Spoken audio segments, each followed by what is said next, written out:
Welcome to our Curious Amalgam, the weekly podcast brought to you by the Antitrust Law section of the American Bar Association. Our Curious Amalgam explores the fascinating and increasingly overlapping world of competition, consumer protection, data protection, and privacy law. Each week, we bring you leading global experts on the most compelling issues of the day. Enjoy the show. Welcome to our Curious Amalgam. I'm Puja Patel, and today's episode is entitled, What's the State of Mini-HSR Regimes? Perspectives from the Colorado and Washington State AGs. We will be discussing the new state level merger filing requirements, which just came into effect over the summer from Colorado and Washington, with state government lawyers directly involved giving us the inside scoop. I'm joined today by my co-host, James Hunsberger. Hi, James. Hi, Puja. Great to be here. Would you like to introduce our guests today? I would be delighted to. Our guests today are Paula Pera, who is the Assistant Attorney General, Antitrust Division of the Washington State Office of the Attorney General, and Bryn Williams, the first Assistant Attorney General at the Colorado AG's office and leader of their antitrust unit. Both Paula and Bryn have been directly involved in the enforcement of the new pre-merger notification acts in their respective states, and they've been seeing lots of filings come their way in the last few months. Welcome, Paula and Bryn. To kick us off, both the Washington and Colorado laws are based on model legislation from the Uniform Law Commission. Paula, could you talk us through the basics of these new laws and the motivation behind them? Sure. First of all, thank you for having me. And a very quick disclaimer that all the opinions I'm giving today are my own. With that said, yes. So this model legislation is called the Uniform Antitrust Pre-Merger Notification Act. The statute essentially requires contemporaneous notice to the Attorney General of the filing of an HSR form for transactions that are of particular interest to a state. Now, it's hard to determine ex ante which transactions would, interest a particular state. So the Uniform Law Commission found some proxies and is requiring notice of transactions that involve either a party with its principal place of business in the state, in which case the party needs to file the HSR form and the supporting materials, or when a party has net sales in the state of the goods and services involved in the transaction of at least 20% of the HSR filing threshold. Now, the idea behind it is state AGs have the authority to enforce federal and state merger antitrust laws, but before having a notice statute, we did not have automatic access to the HSR materials. Now, this is a problem because then the states are having to play catch up, are delayed in starting their investigations, and then that can delay closing for the parties. So when we don't have a notice requirement, we have to somehow find out about the deal, which usually happens quite a bit after the HSR filing is done. And it can be very costly and time consuming to sort of get up to speed. So the goal is to provide a lower cost, easier alternative for states to obtain some basic information about these transactions, which streamlines the entire process. Bryn, how did state level merger enforcement work before this all happened, before these laws were passed? How did you guys catch wind of deals and conduct merger enforcement investigations in your state? Yeah, so that's a great question. So, and Paula touched on a little bit of it in her last answer. But typically and historically, we would find out about deals through a number of different processes. First, we'd read about them in the news. I'd open up the New York Times or, open my web browser and see a news about company X, Y, or Z announcing a merger. Or we would, look at and see public announcements from merging companies. But of course, you're not required to publicly announce the fact that you're merging when you file an HSR form. So, there's a lot that we would miss because of that. We would also find out about mergers from reach out, either from the merging parties themselves, if they wanted to get ahead of the ball, from other state or our federal enforcers. If the proposed merger had a particular impact on our state, Colorado, and if the feds were able to reach out given the HSR confidentiality laws, or a concerned party or interest group would reach out to us. So the result of that, to echo what Paula said, is a lot of slow starts and a sort of long and convoluted process that involves us, going to the DOJ or FTC, getting certain kinds of waivers, and involving lots of attorney time from the parties to negotiate those waivers, just to figure out whether or not we're interested in looking at an HSR filing. So, the false starts and the kind of inefficiencies of that process, I think, are what led to the Uniform Law Commission to recommend this law. Thank you for that perspective, Bryn. How did your office prepare for the enactment and enforcement of these laws in the months before they went into effect? Yeah, so it very much was sort of learning while you're doing.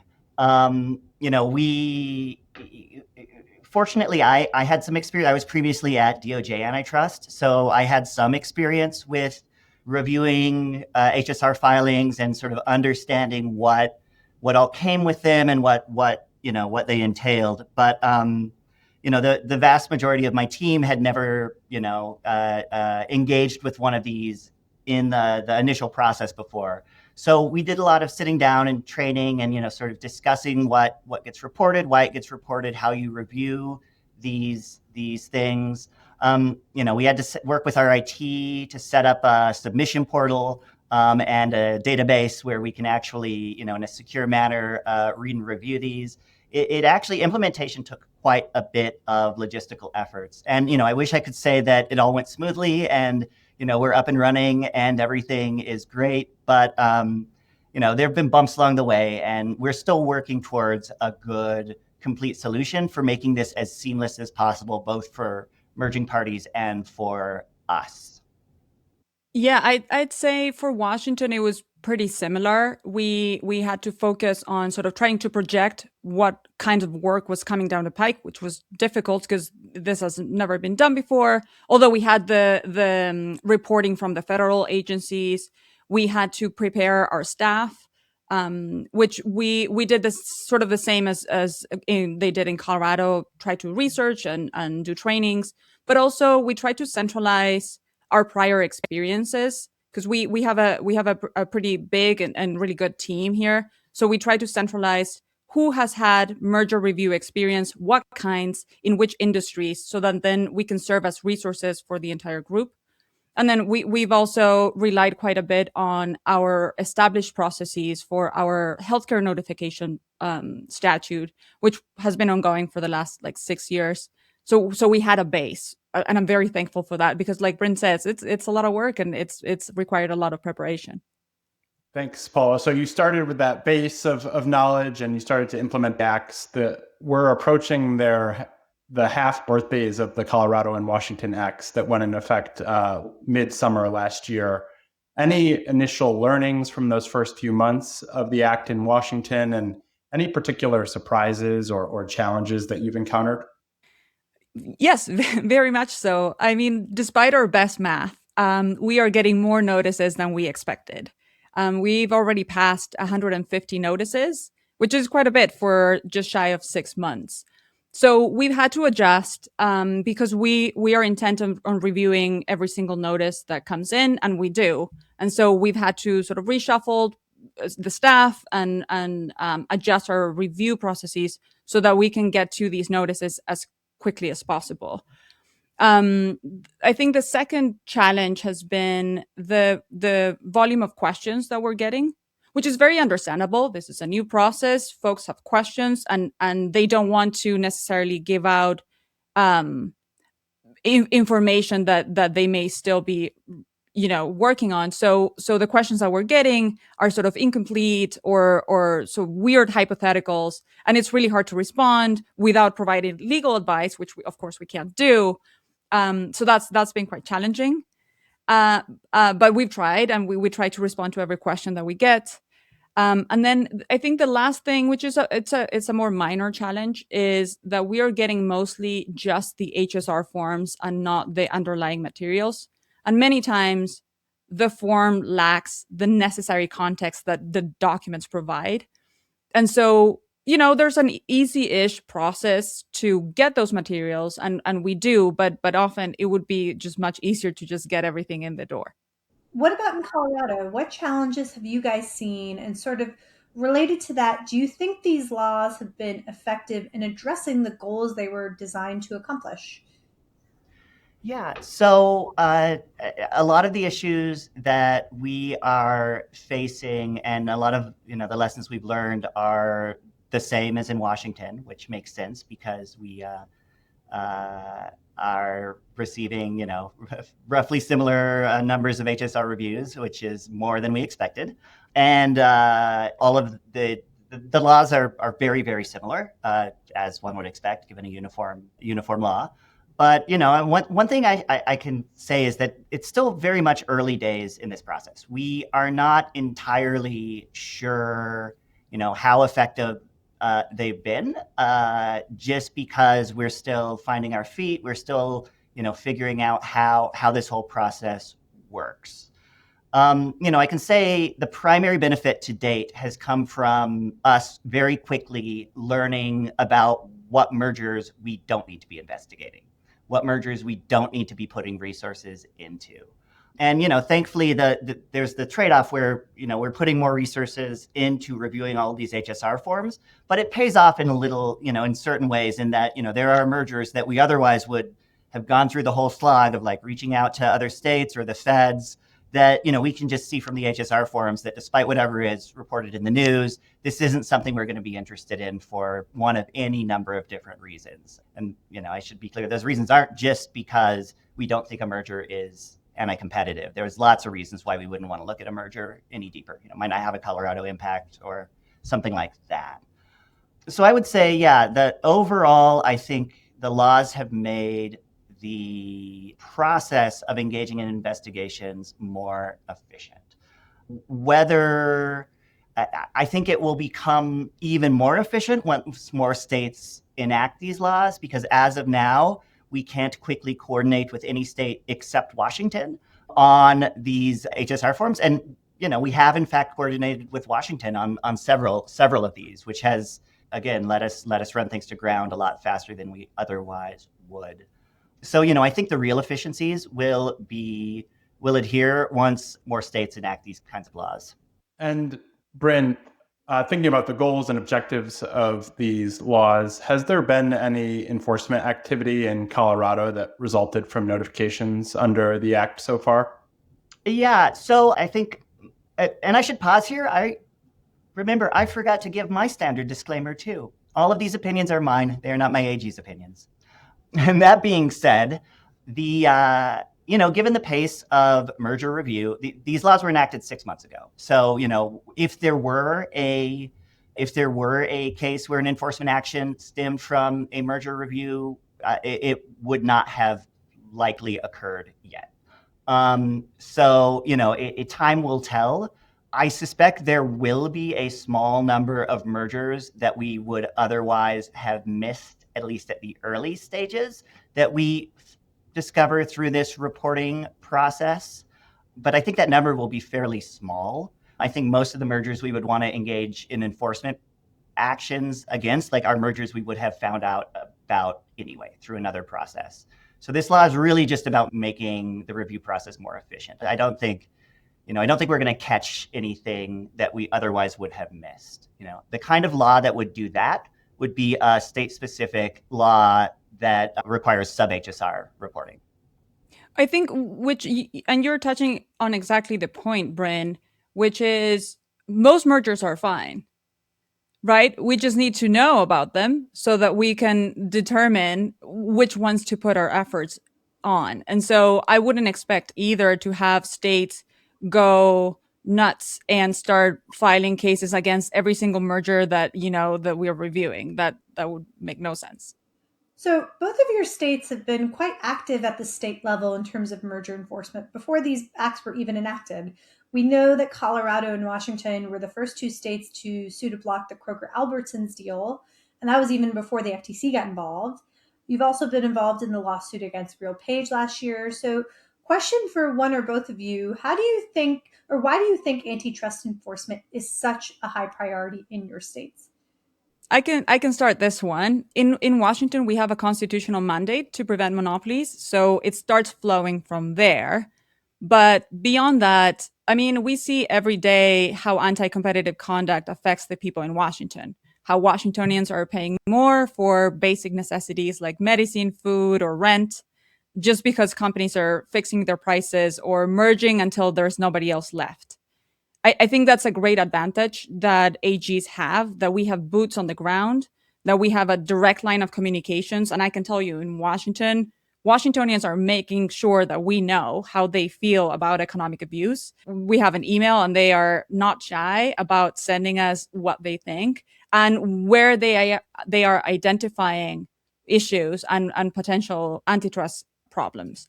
So we have moderate resources and we try to do what we can with what we have to slow the economic abuse down. But I've served under two AGs now, and antitrust has been a priority for many years. Governor Ferguson, when he was AG, he put a lot of effort into growing and developing the antitrust division here. And that has carried over to our AG, Nick Brown. So I don't see that changing anytime soon. Yeah, and it's a similar situation in Colorado. Our legislature recently revamped its antitrust laws, showing a deep commitment from the legislative side to robust antitrust enforcement.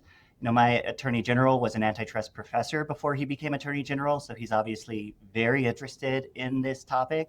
But ultimately, what it boils down to, similar to what Paula said, is it's very important for the people of Colorado that we keep in this state a vibrant economy where innovation's rewarded, small businesses can thrive, and consumers really benefit from the virtues of competition.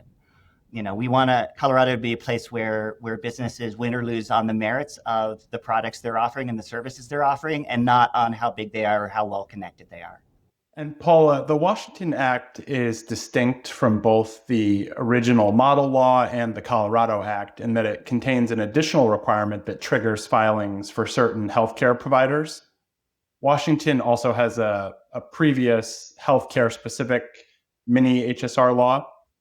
Are you seeing any challenges on the state level in the healthcare sector in particular? And how does the new general law interact with the sector-specific one that was previously in place?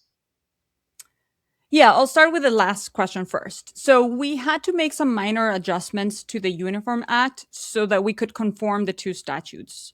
So under our first Healthcare Notification Act, if parties had an HSR reportable transaction that was also reportable under that act, they could satisfy their requirements by producing just the HSR form.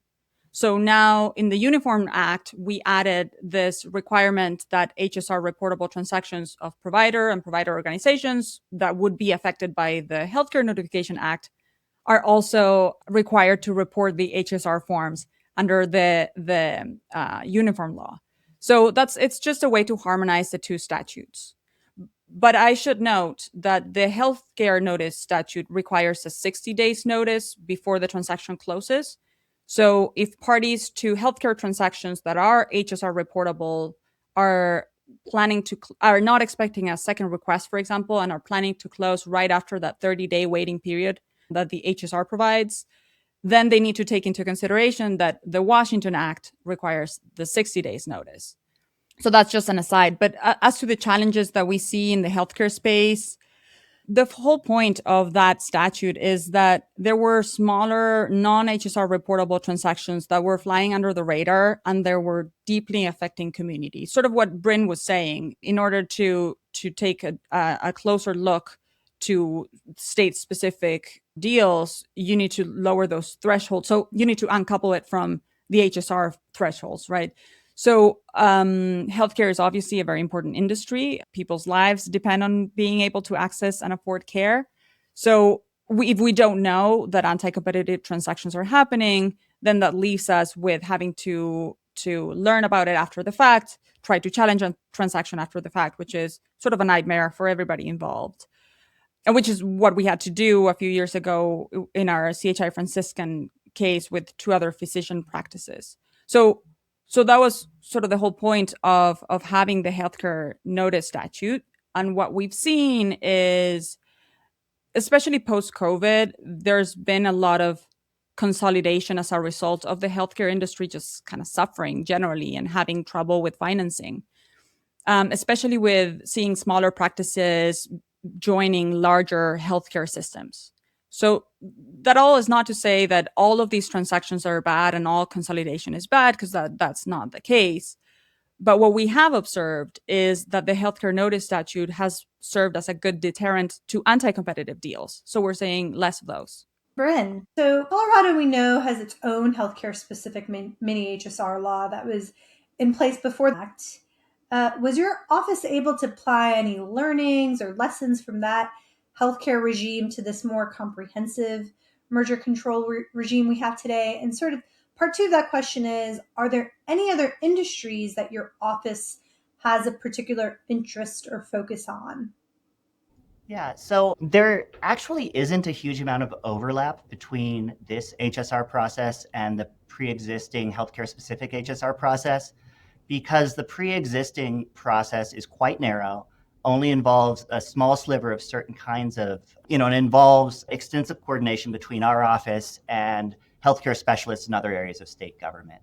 And additionally, it's pretty rare for us to have those filings hit our desk. I'd say we get maybe one or two a year.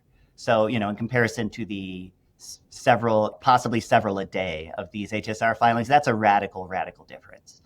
But, we have learned a fair amount from just the process of looking at a merger from its earliest stages. Those sort of how you figure out from, a basic filing whether a merger is potentially anti-competitive or not, is a transposable skill.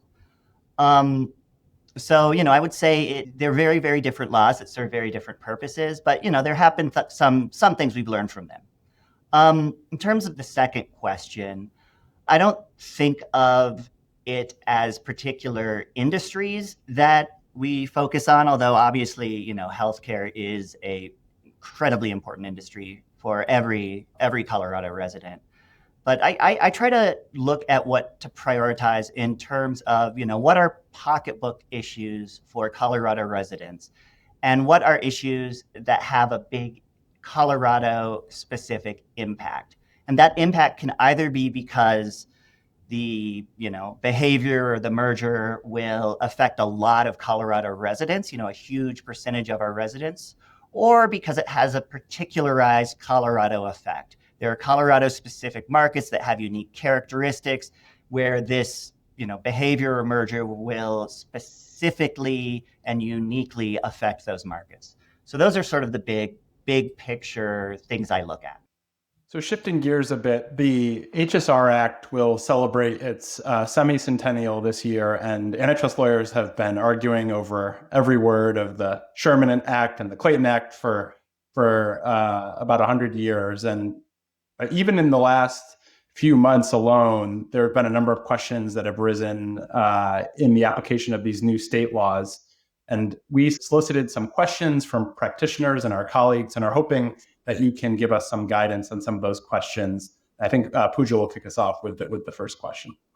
So the first question we have, we know that one of the two ways to trigger a state filing in either of your states is with this revenue-based threshold, which says that the person or person it controls directly or indirectly had annual net sales in the state of the goods or services involved in the transaction of at least 20% of the filing threshold.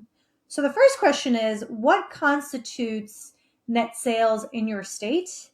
And second question, how do you define goods or services involved in the transaction? Yes, of course. And actually, this is a perfect time to plug our website, because that's one of the ways how we are trying to address all the questions that we're getting.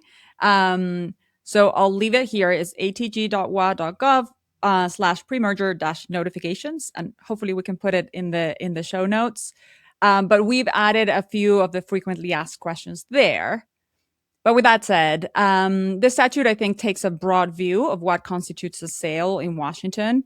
What we have in the website is, when a party to the sale is either organized or commercially domiciled in Washington, or when a party to the sale has a physical presence nexus in Washington.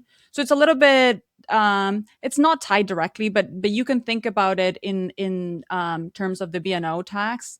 If the sale is going to be taxed in Washington, then it is a Washington sale. But it is not required that either party have a physical presence in Washington for the sale to be considered a Washington sale necessarily. Now, on the goods and services side, parties are already required to list the goods and services they provide in their HSR forms. So I think it's helpful to look at it depending on which party you're going to be filing on behalf of, right? So if the transaction involves acquiring the entirety of a company, then all of the goods and services that company provides are going to be relevant. If it's only a part, a line, then only that part on that line is going to be the relevant goods and services. Now, on the buyer side, we look at it from an overlap point, right? With whether the buyer has any overlap with whatever it is that it is buying, either the entire company or whatever line of commerce they are acquiring. And one way to determine this is with the NAICS codes. I have no idea if I'm pronouncing that correctly, but the North American Industry Classification System codes. Those are required to be included in the HSR forms. And that's one way to determine whether there is overlap between the goods and services of both parties. Paula, I have a sort of follow-on question to this. So if there's a company that doesn't have any entities that are registered, domiciled, or have any physical presence in Washington, but they make sales to a customer in Washington, would that be viewed as a sale in your state? Yes. Yes, that would be viewed as a sale in Washington. Okay, and Bryn, I think the same question for you. Yeah, so I just want to pause and say during the pendency of this podcast, I've received 2 HSR notifications. So it sort of tells you how they just keep coming. So we, Colorado, have not promulgated any guidance yet. But, I think Washington's guidance, our laws are very, very, very, very, very similar. And I think Washington's guidance is a useful tool for parties that are filing in Colorado. And I would just say it is, I truly think, in the interests of merging parties to err on the side of disclosure, because if we're going to challenge your merger, you're not going to hide from us. And if we get your material up front, things just go so much faster. And, the vast majority of these filings, we look at and, turn around within a week and realize that it's not something we're interested in pursuing further. And Bryn, any other major common questions that have come up that you've encountered from filing parties? We like to think of our Curious Amalgam as the voice of the antitrust community. So you have the opportunity to speak to the antitrust bar and clarify any issues that have come up. So our law has a drafting error, that there is a provision that says that, if a party is filing because it meets the revenue threshold, they have to file all of their additional materials with the HSR form filing. But if the party only has its headquarters in Colorado and, is not filing under the revenue threshold prong, then, the uniform law says then, the Attorney General can request the additional materials. Now, in our law, the way it was drafted, it says if you're a party that is headquartered in, both of those sub-provisions point to the same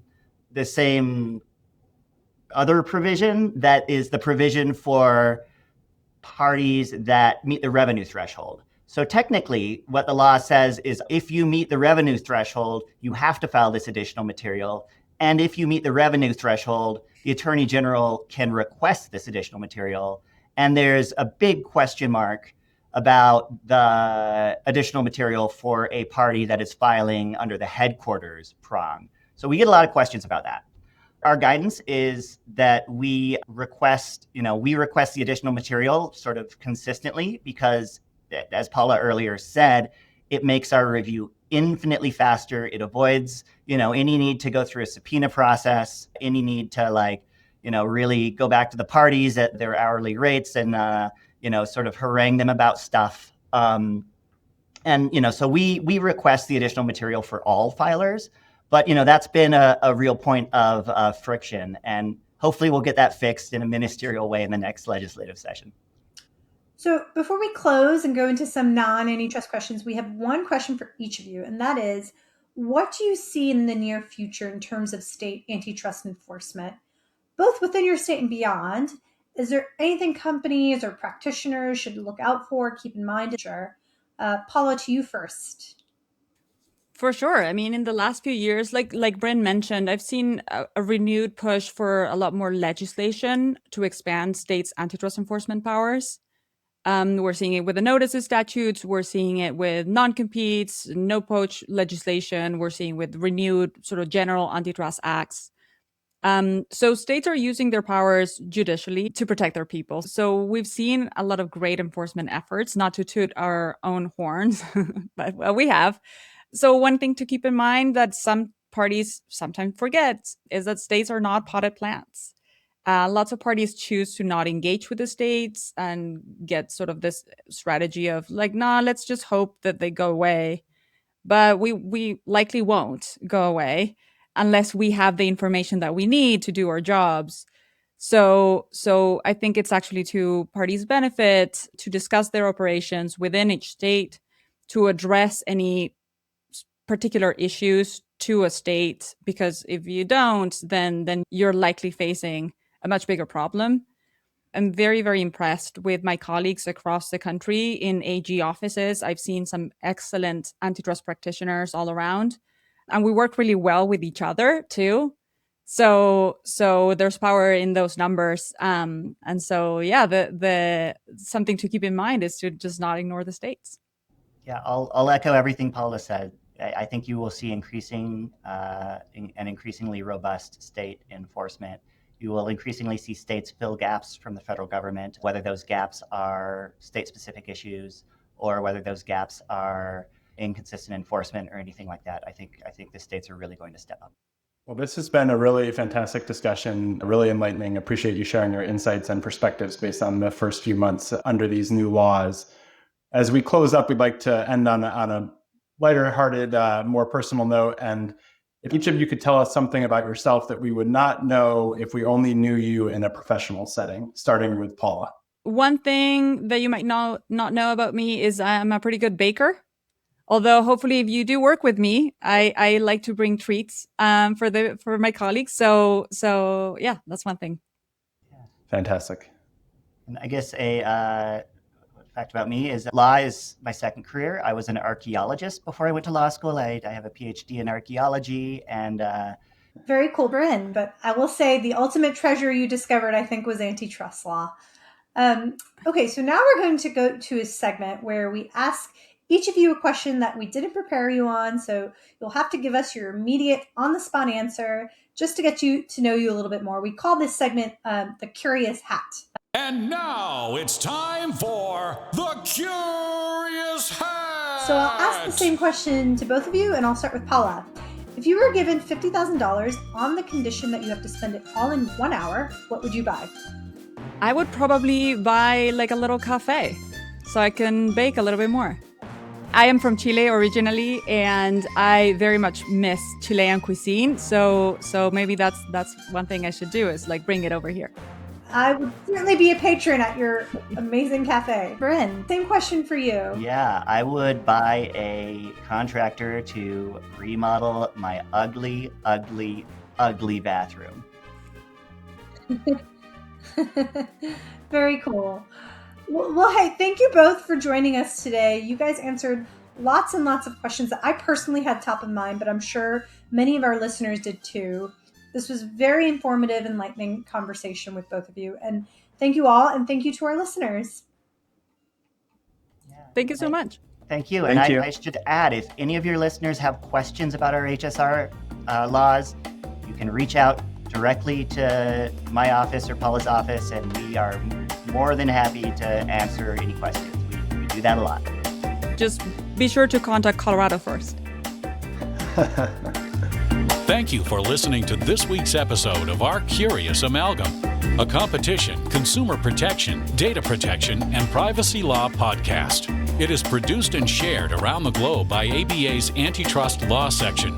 The opinions expressed by the participants in this podcast are their own and do not necessarily represent their employer or other organizations. If you like what you heard or would like to become a member of the American Bar Association, please check out what the Antitrust section has to offer at ambar.org/antitrust. You can learn more about our podcast at ourcuriousamalgam.com. If you have comments, suggestions, or podcast ideas, please reach out to us at podcast@ourcuriousamalgam.com. Until next time, thank you for listening.